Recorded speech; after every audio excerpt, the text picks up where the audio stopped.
الحمد للہ رب العالمین والصلاة والسلام علی رسولہ الکریم اما بعد رب اشرح لی صدری ویسر لی امری واحلل عقدۃ من لسانی یفقہوا قولی رب زدنی علما اعوذ باللہ من الشیطان الرجیم بسم اللہ الرحمن الرحیم وما الحیاۃ الدنیا الا متاع الغرور۔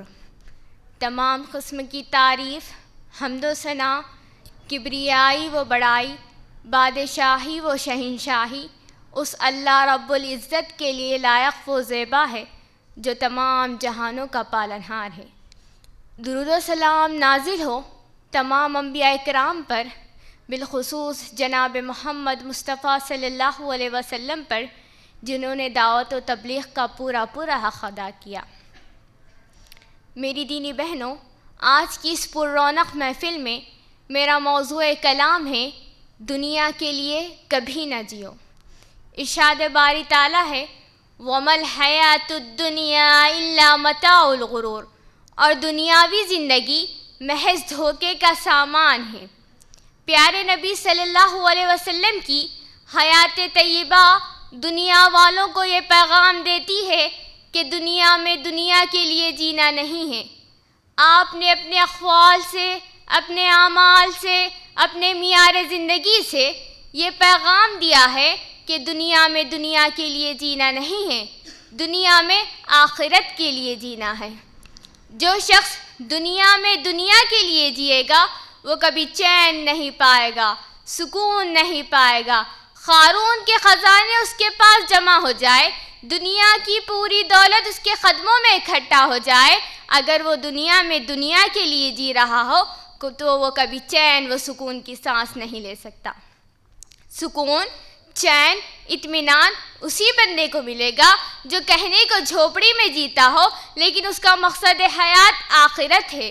اس نے دنیا کے ہر آرام کو قربان کیا ہے، لیکن اگر اس کی آرزو، امید، تمنا ایمان باللہ کے ساتھ ہے اور اس کا یقین آخرت کے ساتھ ہے تو وہ امن و امان میں رہے گا اور اسے دلی سکون نصیب ہوگا۔ ارشاد باری تعالیٰ ہے الا بذکر اللہ تطمئن القلوب، اللہ کے ذکر سے ہی دلوں کو اطمینان نصیب ہوتا ہے۔ معلوم یہ ہوا کہ ذکر الہی روح کی غذا ہے۔ حضرت عمر بن خطاب رضی اللہ عنہ نے پیارے نبی صلی اللہ علیہ وسلم کو دیکھا۔ آپ صلی اللہ علیہ وسلم سو کر اٹھے تھے۔ آپ کے چہرے مبارک پر، آپ کے گال پر حسیر کے نشانات تھے۔ حضرت عمر رضی اللہ عنہ رو دیے، حضرت عمر رو دیے آپ صلی اللہ علیہ وسلم کی ناداری و غربت کو دیکھ کر کہ نبی کو اتنا تکیہ بھی میسر نہیں کہ آرام سے اپنا سر رکھ سکے۔ حضرت عمر رضی اللہ عنہ کو روتے ہوئے دیکھ کر پیارے نبی صلی اللہ علیہ وسلم نے پوچھا اے عمر کیوں رو رہے ہو؟ عمر رضی اللہ عنہ نے کہا کیوں نہ رو اے اللہ کے نبی، قیصر و کسریٰ جو اللہ کے دشمن ہیں وہ اتنے آرام اور مزے میں ہیں، آپ اللہ کے چہیتے بندے، آپ کی غربت و ناداری کا یہ عالم ہے۔ آپ صلی اللہ علیہ وسلم نے فرمایا مالی ولی الدنیا، اے عمر مجھے دنیا سے کیا لینا دینا، میری حیثیت اس دنیا میں اس مسافر کی سی ہے جو راہ چلتے تھوڑی دیر کسی درخت کے نیچے لیٹے آرام کرنے کے لیے، پھر اٹھ کر اپنی منزل کی طرف روانہ ہو جائے۔ پھر آپ صلی اللہ علیہ وسلم نے حضرت عمر بن خطاب رضی اللہ عنہ کی طرف مخاطب ہو کر فرمایا اے عمر کیا تمہیں یہ بات خوش نہیں کرے گی کہ قیصر و کسریٰ کے لیے دنیا اور دنیا کی نعمتیں ہوں اور ہمارے لیے آخرت اور آخرت کی نعمتیں ہوں۔ میری دینی بہنوں، یہ بہت بڑا پیغام ہے جو حیات طیبہ نے ہمیں دیا ہے۔ اس دنیا میں سکون وہی پائے گا، چین کی سانس اسی کو نصیب ہوگی جو اس دنیا میں آخرت کو مقصد حیات بنا کر جیتا ہو۔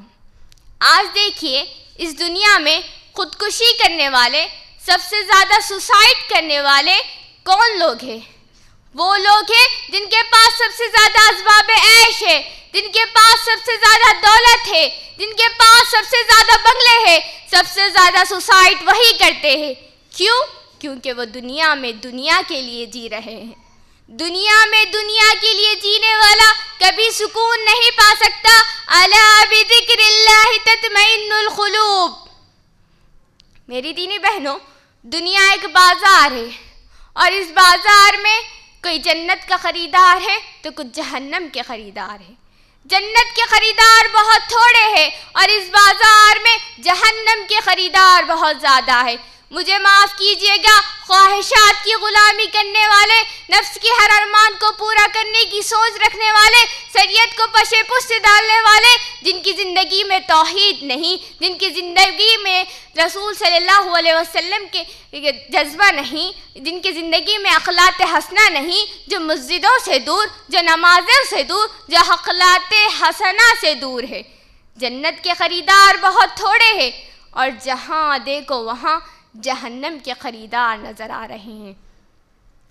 میری دینی بہنوں، آپ صلی اللہ علیہ وسلم نے فرمایا، صبح ہوتی ہے، سارے انسان محنت کرتے ہیں، اور کچھ لوگوں کی محنت اپنے آپ کو نار جہنم سے بچانے کی ہے، اور بہت ساروں کی محنت خود کو جہنم کا مستحق بنانے کی ہے۔ میری دینی بہنوں، دنیا کے اس بازار میں جنت کے خریدار بن جاؤ۔ اللہ تعالیٰ نے فرمایا، ان اللہ اشتری من المؤمنین انفسهم واموالهم بان لهم الجنہ۔ اللہ تعالیٰ نے مومنوں کی جان کو، مال کو جنت کے عوض خرید لیا ہے۔ ایک حدیث میں پیارے نبی صلی اللہ علیہ وسلم نے ارشاد فرمایا، جو شخص دن میں 3 مرتبہ اللہ سے جنت مانگے اور کہے، اللہم انی اسألک الجنہ، اللہم انی اسألک الجنہ، اللہم انی اسألک الجنہ، اے اللہ میں تجھ سے جنت کا سوال کرتی ہوں۔ پیارے نبی صلی اللہ علیہ وسلم کہتے ہیں، جو شخص دن میں 3 مرتبہ جنت مانگے، اور پیارے نبی صلی اللہ علیہ وسلم کہتے ہیں، جنت خود اس کے حق میں اللہ تعالیٰ سے سفارش کرتی ہے، پروردگارا تیرا فلاں بندہ، تیری فلاں بندی مجھے مانگ رہے ہیں، انہیں میرے اندر داخل کر دینا، انہیں میرا داخلہ نصیب فرما۔ پیارے نبی صلی اللہ علیہ وسلم کہتے ہیں، جو شخص دن میں 3 مرتبہ جہنم سے پناہ مانگے اور کہے، اللہم اجرنی من النار، اللہم اجرنی من النار، اللہم اجرنی من النار، اے اللہ مجھے نار جہنم سے بچا لینا۔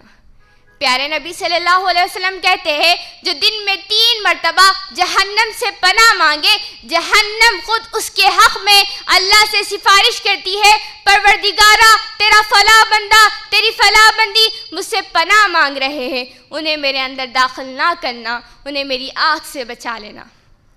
آج کی اس میری تقریر سے آپ سبق لے جائیے کہ ہماری اور آپ کی زندگی کا کوئی دن ایسا نہیں گزرنا چاہیے کہ جس دن ہم اللہ تعالیٰ سے جنت نہ مانگتے ہوں، جس دن کہ ہم اللہ تعالیٰ سے جہنم سے پناہ نہ مانگتے ہوں۔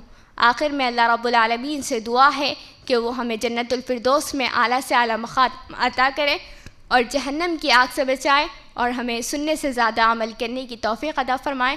آمین۔ تقبل یا رب العالمین۔ والسلام علیکم ورحمۃ اللہ وبرکاتہ۔